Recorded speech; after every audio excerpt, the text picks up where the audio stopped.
Le texte s'intitule « Une petite vérité que vous refusez d'envisager, vous qui voulez que le monde change. » Mon nom est Cyril Ndongassou et il faudrait que je vous rappelle une petite vérité. Le monde avance. Chaque fois que quelqu'un réalise une découverte scientifique, chaque fois que quelqu'un réalise une invention technique, il avance le monde. Chaque fois que quelqu'un parvient à arracher du sublime une pépite de lumière et à en diffuser le rayonnement à travers la société.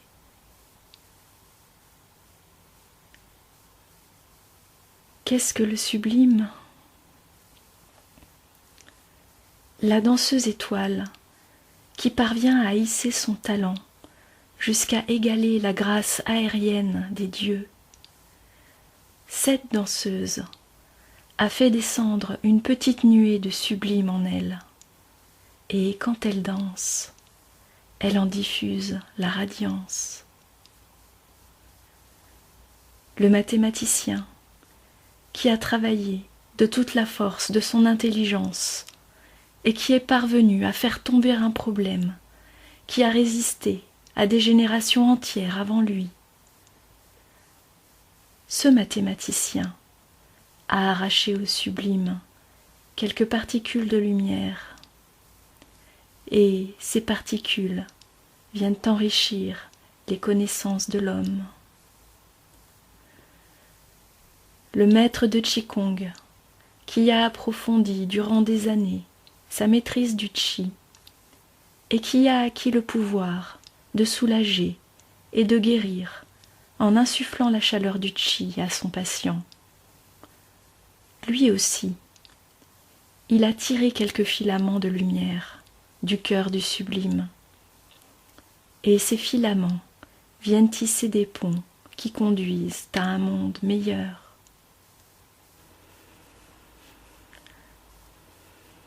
Le sublime est la destination du meilleur des efforts de la volonté et de l'intelligence. C'est la matière qui se condense au cœur de l'excellence et de la maîtrise, quand l'homme s'élève dans son art et dans sa discipline jusqu'à l'intensité des dieux. Le monde change tout le temps, tout en restant le même la plupart du temps. Mais si le monde change naturellement, il n'avance pas nécessairement. Une succession de crises et de guerres change le monde jusqu'à la défiguration. De même, une succession de sursauts d'orgueil et de révoltes sociales change aussi le monde. Mais pour ce qui est d'avancer, le monde n'avance pas naturellement. Il avance seulement quand des hommes et des femmes se transcendent et atteignent le sublime, et font descendre un peu du sublime au milieu du monde. Celui qui fait exister l'excellence au milieu des hommes, c'est celui-là qui contribue à faire avancer le monde. Et non celui qui se révolte le plus fort ou qui s'indigne le plus bruyamment. Et ce n'est pas non plus celui qui proteste avec le plus de verve contre les gouvernements et les multinationales. Si le monde avait la possibilité de vous poser une question, il vous demanderait: quelle capacité avez-vous développée et dont vous pouvez faire bénéficier les autres? Avez-vous la capacité de guérir votre prochain ou la capacité de prophétiser dans la vie de votre prochain? Avez-vous seulement la capacité de soulager celui qui souffre et de redonner confiance à celui qui doute? Le monde vous demanderait aussi: quelles compétences avez-vous portées à excellence? Faites-vous avancer quelque science? Avez-vous réalisé quelque invention?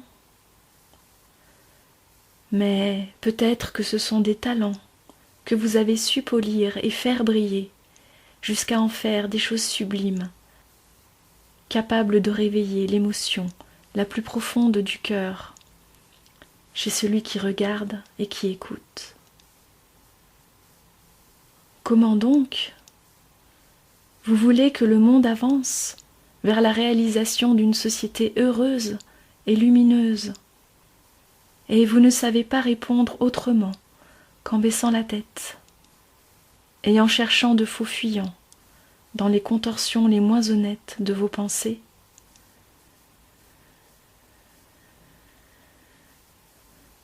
La plupart des hommes sont seulement des figurants au sein du monde.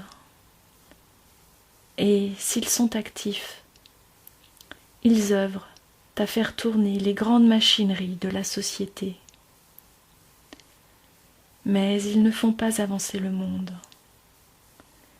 Ils contribuent à le faire tourner, plus ou moins rond, plus ou moins de biais. L'homme nombreux est l'homme de la magnifique médiocrité, qui a appris à se réjouir de sa belle médiocrité, pour ne pas sombrer dans la désespérance de lui-même.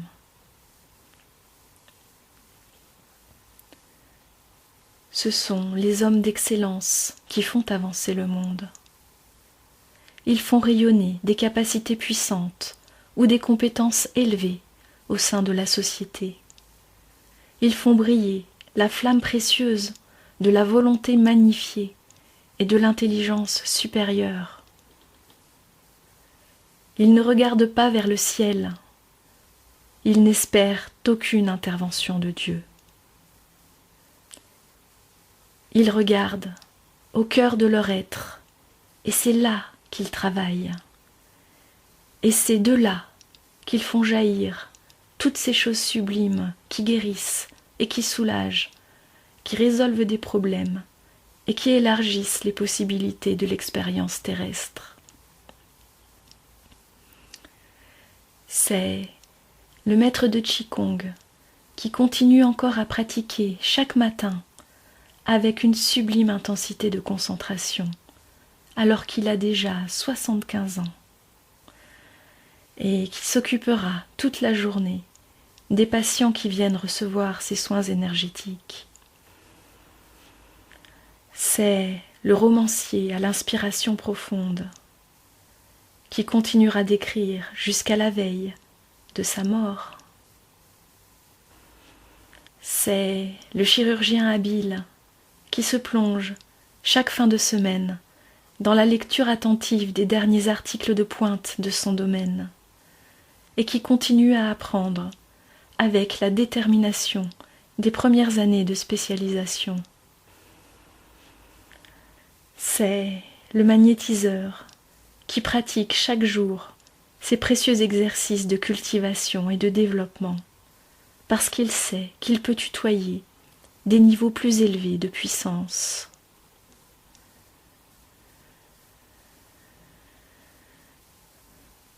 Est-ce que je dirais quelques mots sur les dirigeants politiques?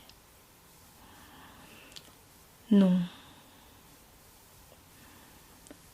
La plus grande souffrance du monde est l'absence d'hommes d'excellence en politique, d'hommes capables de saisir la vision la plus fine du bien commun et capables de s'investir pleinement pour œuvrer à l'avancement de ce bien commun.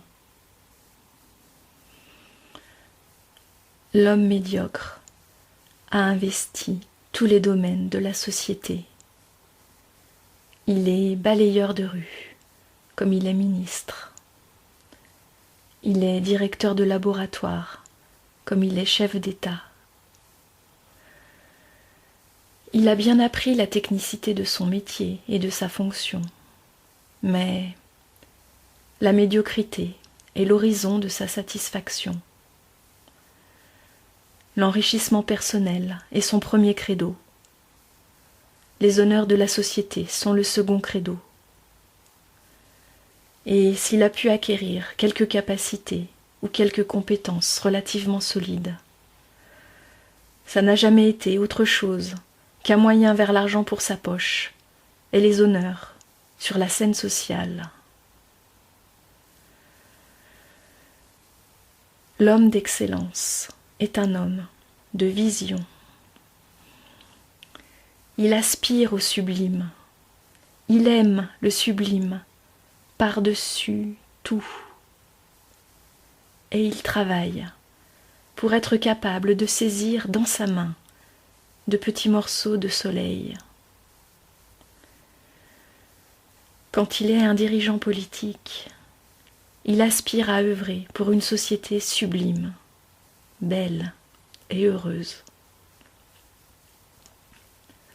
Quoi qu'il fasse, c'est un peu de soleil qu'il veut faire descendre sur terre, afin que ces éclats de soleil deviennent un jour des flammes permanentes qui éclairent et fortifient le monde. Vous voulez faire avancer le monde? Rompez avec la médiocrité.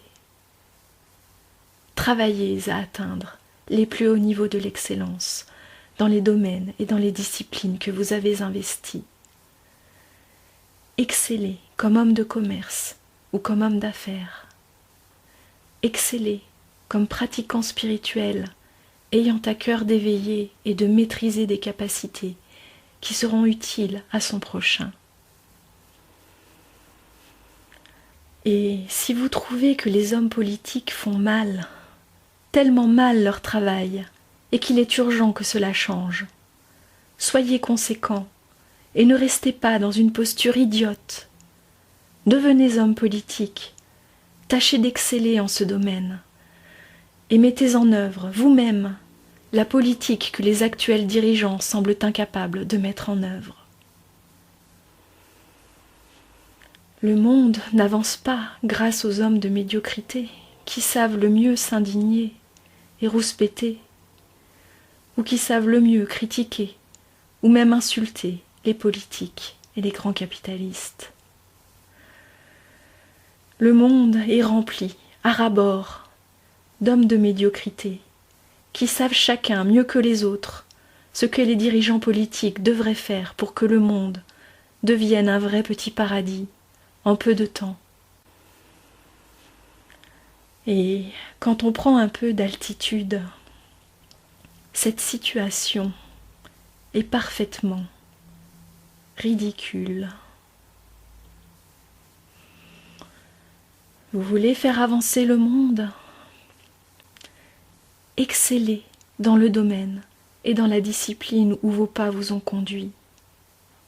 Et si cela ne vous est pas possible, essayez seulement de donner de l'amour autour de vous. Le petit, le simple, l'humble, celui qui se trouve tout entier dans l'effort sincère de mettre du respect dans vos relations et de la bienveillance dans vos actes et dans vos paroles, et dans l'effort sincère de dépasser vos petites susceptibilités et vos petites vexations, et de manifester de la noblesse dans votre attitude et dans vos réactions.